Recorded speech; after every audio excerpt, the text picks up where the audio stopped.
একজন সঙ্গীত শিল্পী দাবি করেছেন বাংলাদেশের 90% মসজিদ নাকি অবৈধ জায়গায় স্থাপিত। আপনি তার দাবি কতটুকু সত্য মনে করেন? আমি সম্পূর্ণ মনে করি যে মিথ্যা দাবি এটি। অনেক মসজিদেই হয়তো সরকারি জায়গায় মসজিদ তৈরি হয়েছে, স্থানীয় প্রশাসনের অনুমোদন নিয়ে, অনেকে যথাযথ পারমিশন নিয়েছেন, হয়তো প্রাথমিকভাবে অস্থায়ীভাবে মসজিদ করে এরপরে অ্যালটমেন্ট নিয়েছেন। এরকম অনেক মসজিদ হয়তো পাওয়া যাবে। বাকি কোনো ব্যক্তি মালিকানাধীন মসজিদ, জায়গা দখল করে মসজিদ বা আপনার সম্পূর্ণ অন্যায়ভাবে কারোর জায়গার উপরে মসজিদ তৈরি, এই ধরনের ঘটনা বাংলাদেশে খুবই কম ঘটে। সরকারি জায়গায় যে মসজিদ হয়ে থাকে সেটাও সরকারি অ্যালটমেন্ট নেওয়া এবং নির্দিষ্ট প্রসেস অবলম্বন করা উচিত। দখল করে বা সেখানে মসজিদ করে নিয়ে তারপরে অ্যালটমেন্টের জন্য চাপ দেওয়া এবং সিন ক্রিয়েট করা এবং ধর্মীয় প্রতিষ্ঠানের কারণে অ্যালটমেন্ট দিতে বাধ্য করা, সেটাও অনুচিত কাজ।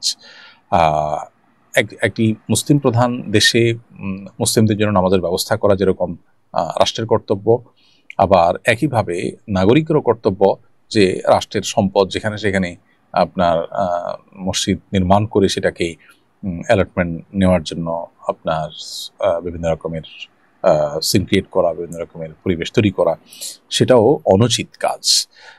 এসব কিছু আপন জায়গায় ঠিকই আছে, কিন্তু এই ব্যক্তি যেটা দাবি করেছেন যে বেশিরভাগ মসজিদগুলো বা 90% মসজিদ এরকম, এটা মানে এত বড় মিথ্যাচার যে আসলে তার বিচার হওয়া উচিত এবং তাকে বাধ্য করা উচিত প্রমাণ দিতে।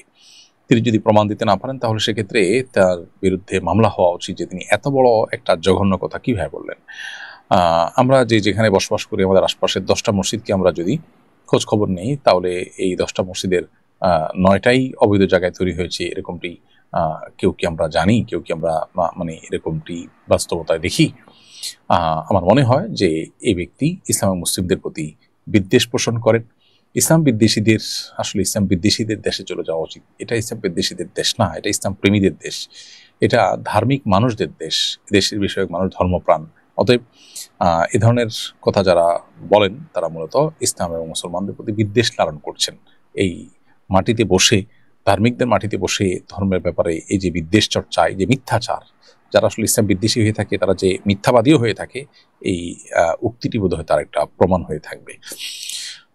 খুবই বিচ্ছিন্ন কিছু মসজিদ হতে পারে যে অন্যায়ভাবে গড়ে উঠেছে, সেগুলোর বিরুদ্ধে আমরাও কথা বলি, কিন্তু তাই বলে আপনার 90% আপনার মসজিদকে এভাবে অবৈধ জায়গায় গড়ে ওঠার কথা বলাটা, এটা আমার মনে হয় তার বিবেককে জিজ্ঞাসা করলেও তার বিবেকও তাকে বলবে যে তিনি মিথ্যাবাদী। আমার বোনের ব্রেস্টে টিউমার হওয়ায় অপারেশন করা হয়েছে। এখন প্রশ্ন হচ্ছে বোনের বিয়ের সময় বিষয়টা ছেলে পক্ষকে জানানোর প্রয়োজন আছে কিনা। বৈবাহিক জীবনে যদি প্রভাব ফেলতে পারে এরকম কোনো ট্রিটমেন্টের কারণে এরকম কোনো ত্রুটি বা এরকম কোনো বিষয় তৈরি হয়ে থাকে, তাহলে সেক্ষেত্রে সেটা আগে থেকে অবশ্যই জানানো উচিত। অতএব আপনার বোনের বিবাহের সময় এই বিষয়টা আপনার পাত্রপক্ষকে জানানো দরকার। তা না হলে পরবর্তীতে ভুল বুঝাবুঝি তৈরি হতে পারে, বিবাহ ভাঙার দিকে যেতে পারে, যেটা কারোর কাছেই আসলে কাঙ্ক্ষিত বা প্রত্যাশিত কোনো বিষয় নয়। সাধারণ রোগ যদি হয়ে থাকে, যে রোগের কারণে আসলে বৈবাহিক জীবনে কোনো প্রভাব ফেলার কথা নয়, তাহলে সেক্ষেত্রে সেটা জানানো জরুরি না।